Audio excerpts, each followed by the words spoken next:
Hello everyone, welcome you all in my study channel शिक्षा सूत्रा। Dear students, आज हम करने वाले हैं क्लास 10th हिस्ट्री का chapter 1 the rise of nationalism in Europe. Europe में राष्ट्रवाद का उदय। नेशनलिज्म जो है वो यूरोप में कैसे आता है। इन 1848 Frederick Sorio, a French artist, prepared a series of 4 print visualizing his dreams of a world made up of democratic and social republics as he called them। 1848 में एक फ्रेंच आर्टिस्ट थे जिनका नाम था फ्रेडरिक सोरियो। उन्होंने 4 series की एक print visualisation, एक श्रृंखला बनाई 4 चित्रों की। इसमें उन्होंने क्या किया कि एक सपनों का संसार रचा। मतलब उन्होंने एक इमेजिनेशन की कि जो संसार है वो रिपब्लिक और सोशल रिपब्लिक्स होना चाहिए। The first print of the series show the people of Europe and America, men and women of all ages and social classes, marching in a long train and offering homage to the Statue of Liberty as they pass it by। तो उसमें क्या था, आप देखेंगे इसमें एक picture बनी हुई है फिगर 1 में। यहाँ पे कुछ लोग जो हैं वो आपको दिखाई दे रहे हैं जो कि हैं यूरोप और अमेरिका के, और ये एक लंबी लाइन में आपको दिखाई दे रहे हैं। इसमें सभी उम्र के और सभी सोशल क्लासेस के लोग जो हैं वो एक लाइन में आपको दिख रहे हैं। और ये क्या कर रहे हैं, एक जो मूर्ति लगी हुई है जिसको हम बोलते हैं स्टैच्यू ऑफ लिबर्टी, इसकी वंदना करते हुए जा रहे हैं। तो ये इसकी तरफ क्यों जा रहे हैं? As you would recall, artist of the time of the French Revolution personified liberty as a female figure. Here you can recognize the torch of enlightenment Xavier in one hand and the charter of the rights of man in the other। अब इसमें क्या है, आपको याद होगा कि जब French revolution हुआ था तो उस टाइम पे क्या होता था कि जो एक स्वतंत्रता का जो सिंबल था वो उसको एक महिला का रूप दिया जाता था। मतलब एक लेडी की पिक्चर जो है, जो स्टैच्यू ऑफ लिबर्टी है, ये क्या प्रेजेंट करती है, ये लिबर्टी को प्रेजेंट करती है। तो यहाँ पे आप देख रहे होंगे कि इनके एक हाथ में जो है वो मशाल है और दूसरे हाथ में जो ह्यूमन राइट्स हैं उसका क्या है, चार्टर ऑफ द राइट्स है। On the earth, in the foreground of the image, lie the shattered remain of the symbol of the absolutist institution in Sorio utopian vision. The peoples of the world are grouped as distinct nations, identified through their flags and national costumes। आप देख रहे हैं कि इसी picture में कुछ यहाँ पे क्या पड़े हैं, अवशेष पड़े हैं जो किसकी निशानी है, जो उस टाइम पे मोनार्की सिस्टम था उसकी जो मतलब उनके मुकुट थे, राज मुकुट थे, उनको उन्होंने ध्वंस किया हुआ बताया हुआ है।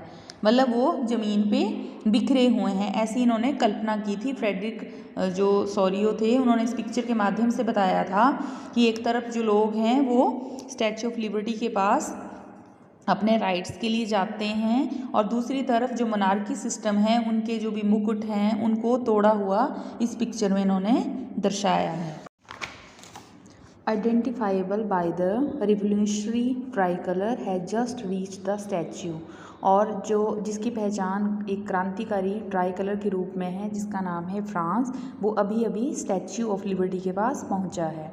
She is followed by the people of Germany, जिसको जर्मनी के लोग जो हैं वो फॉलो कर रहे हैं। Bearing the black red and gold flag, जिन्होंने काला, लाल और सुनहरे रंग का तिरंगा जो है वो अपने हाथ में लिया हुआ है।